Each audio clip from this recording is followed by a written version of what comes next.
Hello everyone, welcome to infinite learning. तो जो हमारा बीपीएससी की सीरीज चल रही है ना, जीके जीएस वाली, ये उसका 26वां पार्ट होगा। ऑलरेडी 25 पार्ट अपलोड हो चुका है, आपने उसे देखा होगा। इस पार्ट में हम जो लास्ट वाला था हमारा, वो हमने बिहार और कुछ कॉन्स्टिट्यूशन से रिलेटेड क्वेश्चंस करे थे। आज का भी रिलेटेड हमारा बिहार से ही होगा, क्योंकि पेपर हमारा बिहार में है। तो देखो, लास्ट का तो मैंने एक चीज़ बताई थी आपको, कंवर झील पक्षी अभयारण्य कहाँ है। तो आप लोगों ने पढ़ा होगा, तो आपको याद होगी वो बेगूसराय में। तो आज कुछ और भी अभयारण्य और राष्ट्रीय पार्क के बारे में पढ़ने वाले, जैसे पश्चिमी चंपारण में। पश्चिमी चंपारण में वाल्मीकि से जुड़ा हुआ कोई भी नाम आ जाए ना, तो आपको पश्चिमी चंपारण ही लगाना है, ठीक है। पश्चिमी चंपारण राष्ट्रीय पार्क, सॉरी, वाल्मीकि राष्ट्रीय पार्क कहाँ है? पश्चिमी चंपारण में। देखो, वाल्मीकि आ रहा है। वाल्मीकि वन्य जीव अभयारण्य, ये भी पश्चिमी चंपारण में। वाल्मीकि टाइगर रिजर्व, ये भी पश्चिमी चंपारण में।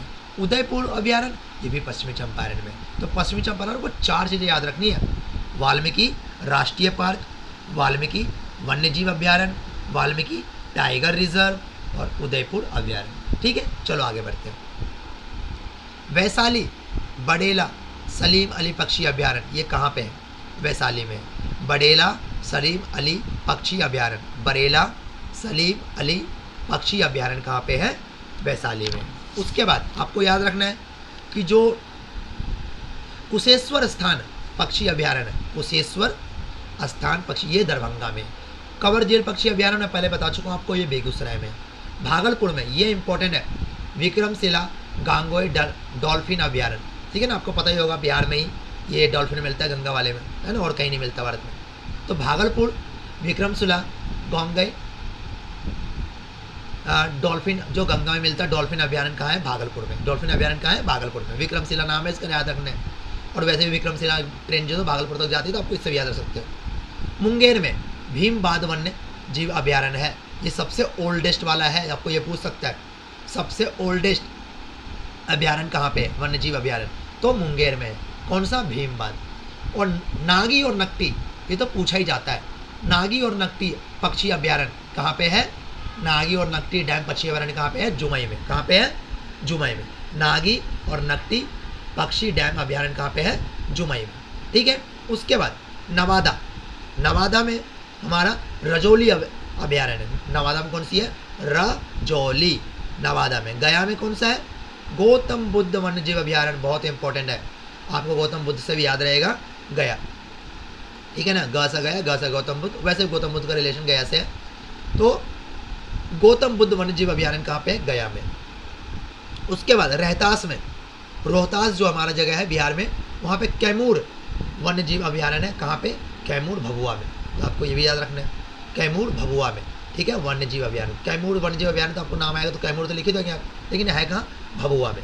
रोहतास की बात कर रहा हूँ मैं। उसके बाद नालंदा, नालंदा में राजगीर पंत वन्य जीव अभयारण्य है, राजगीर वन्य जीव अभयारण्य, दोनों में से कोई भी है तो आपको नालंदा मारना है, ठीक है।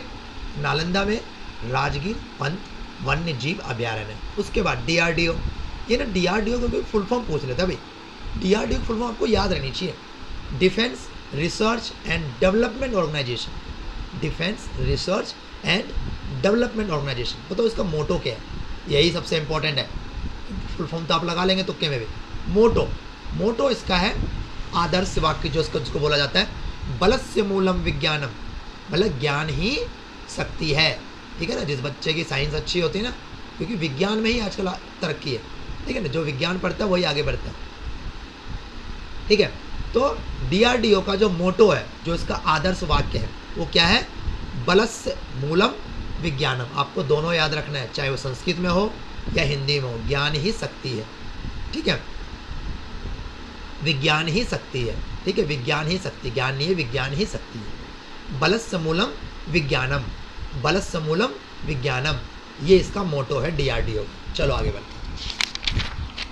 अब जो इंडियन एयरफोर्स है, क्या इसका आदर्श वाक्य नहीं होगा? कि हाँ, इसका भी आदर्श वाक्य है इंडियन एयरफोर्स का, ठीक है, क्योंकि अभी हमारा पाकिस्तान से लड़ाई चल रहा था, तो ऐसी चीज़ें पूछे जा सकते हैं क्वेश्चन, ठीक है। चाहे वो डीआरडीओ का हो, जो अपने ही पर है, बलस्य मूलम विज्ञानम, ये इंडियन एयरफोर्स का। नभः स्पृश्यम दीप्तम, मतलब महिमा के साथ आकाश को स्पर्श करो, महिमा के साथ आकाश को स्पर्श करो। ये हमारे इंडियन एयरफोर्स का है, ठीक है ना। तो इंडियन एयरफोर्स के लिए 1 लाइक तो बनता है भी, ठीक है। चलो आगे बढ़ते हैं। तो इंडियन एयरफोर्स, इसका जो मेन वाक्य है, देखना आप इसको कमेंट करना भाई, ठीक है। नभः स्पर्शम दीप्तम, क्योंकि आप इसको जब कमेंट करोगे आपको याद भी रहेगा कि हमने हाँ ये चीज़ लिखी थी। इंडियन एयरफोर्स के लिए नभः स्पर्शम दीप्तम, नभः स्पर्शम दीप्तम, महिमा के साथ आकाश को स्पर्श करो। इंडियन नेवी, नेवी है तो ये किससे जुड़ा होगा, ठीक है, नेवी है। ये वरुण, वरुण मतलब पानी से जुड़ा होगा। वरुणम हमारे लिए, वरुणम हमारे लिए शांतिपूर्ण रहे, मतलब शं नो वरुणम, शं नो वरुण, ये इसका आदर्श वाक्य है। हिंदी में भी याद रखना है, वरुण हमारे लिए शांतिपूर्ण रहे, मतलब पानी जो है ना उसमें शांति बना रहे, तभी देश में शांति रहता है, ठीक है ना, कहीं लड़ाई वड़ाई दोबारा उठ जाए, ठीक है। अगला जो हमारा रो है, रिसर्च एनालिसिस विंग, ठीक है। रो आपने सुना होगा, रो का एजेंट, रो का एजेंट, लेकिन आपने इसका फुल फॉर्म नहीं देखा होगा। Research analysis wing. आज का वीडियो बहुत इंपॉर्टेंट है भाई, आप लोग इसे हल्के मत लो। आज के वीडियो जो पूरा देखेगा उसको बहुत फ़ायदा मिलेगा, ठीक है। इसका मतलब है जो रो का मेन एजेंडा है वो क्या है, जो इसका मोटो है, धर्मो रक्षित रक्षिता, धर्मो रक्षिति रक्षिता, धर्मो रक्षिति रक्षिता, मतलब धर्म अपने उद्धारक को बचाता है, धर्म अपने उद्धारक को बचाता है, ठीक है। ये जितने मैंने आपको बताया ना, आप इसको कमेंट में जरूर लिखना भी, ठीक है। चलो आगे बढ़ते हैं। सुप्रीम कोर्ट ऑफ इंडिया, जो सुप्रीम कोर्ट ऑफ इंडिया उसका भी एक मोटो है, उसका भी एक आदर्श वाक्य है। क्या आदर्श वाक्य है, यति धर्मस्थो जय, ठीक है, यतो धर्मस्थो जय, यतो धर्मस्थो जय, मतलब धर्म क्या है इसलिए विजय प्राप्त हुई, धर्म क्या है इसलिए विजय प्राप्त हुई, ठीक है। अगला बढ़ते हैं। राम प्रसाद बिस्मिल, जो एक गोरखपुर जेल में राम प्रसाद बिस्मिल को, अशफाकुल्ला खान को, रोशन सिंह को, राजेंद्र नाथ लहरी को, ये लोग ना काकोरी ट्रेन कांड करी थी, उसमें इनको पकड़ा गया था, जिसमें से राम प्रसाद बिस्मिल, अशफाकुल्ला खान और रोशन लाल और राजेंद्र प्रसाद, इनको फांसी दिया गया था, ठीक है, हैंग करा गया था।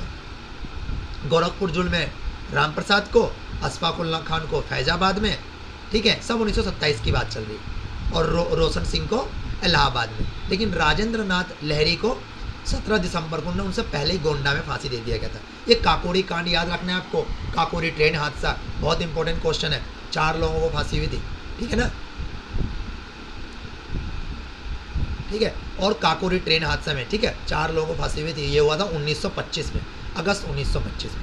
अगला जो बिहार सोशलिस्ट पार्टी थी, ये कब बना था, 1934, याद रख लो डेट को आप। बिहार सोशलिस्ट पार्टी 1934 में बना था। 1913 में पटना में अनुशीलन समिति की शाखा की स्थापना किसने की थी, ठीक है, अनुशीलन समिति, ठीक है। वैसे ये वेस्ट बंगाल में था, ठीक है। इसका 1913 की बात चल रही है ना, ठीक है ना, 1913 में, उस समय बिहार एक तरह से बंगाल ये सारा एक प्रांत था ना, ठीक है। 1912 में शायद बिहार अलग हो गया था, ठीक है। तो 1913 की बात चल रही है, तो उस समय शायद अलग होने की बात चल रही होगी। तो 1913 में पटना में अनुशीलन समिति की शाखा की स्थापना किसने की थी, तो वो करी थी सचिदानंद नाथ सानियल, सचिंद्रनाथ सानियल, ठीक है। सचिदानंद सिन्हा तो हमारे जो कॉन्स्टिट्यूशनल समिति थे ना, जो कॉन्स्टिट्यूशन के जो जब बन रहे थे उसके पहले अध्यक्ष थे, ठीक है, सचिदानंद सिन्हा, जो मैंने अभी बोला आपको, जो अभी मैंने बोला है सचिंद्रनाथ सानियल, ये अनुशीलन समिति के अध्यक्ष थे, अनुशीलन समिति के अध्यक्ष थे। अगला बढ़ते हैं हम लोग। जो हमारा अगला क्वेश्चन है कि बुद्ध के महापरिनिर्वाण के बाद प्रथम बुद्ध संगति कहाँ हुई थी। ये तो बहुत बार पूछा गया है क्वेश्चन हर पेपर में। तो ये राजगीर में हुआ था, ठीक है, राजगीरा भी बोलते हैं इसको, और अजात शत्रु ने कराया था, ठीक है, प्रथम बुद्ध संगति। और इसकी अध्यक्षता किसने करी थी, महाकश्यप। तो तीनों याद रखना आपको।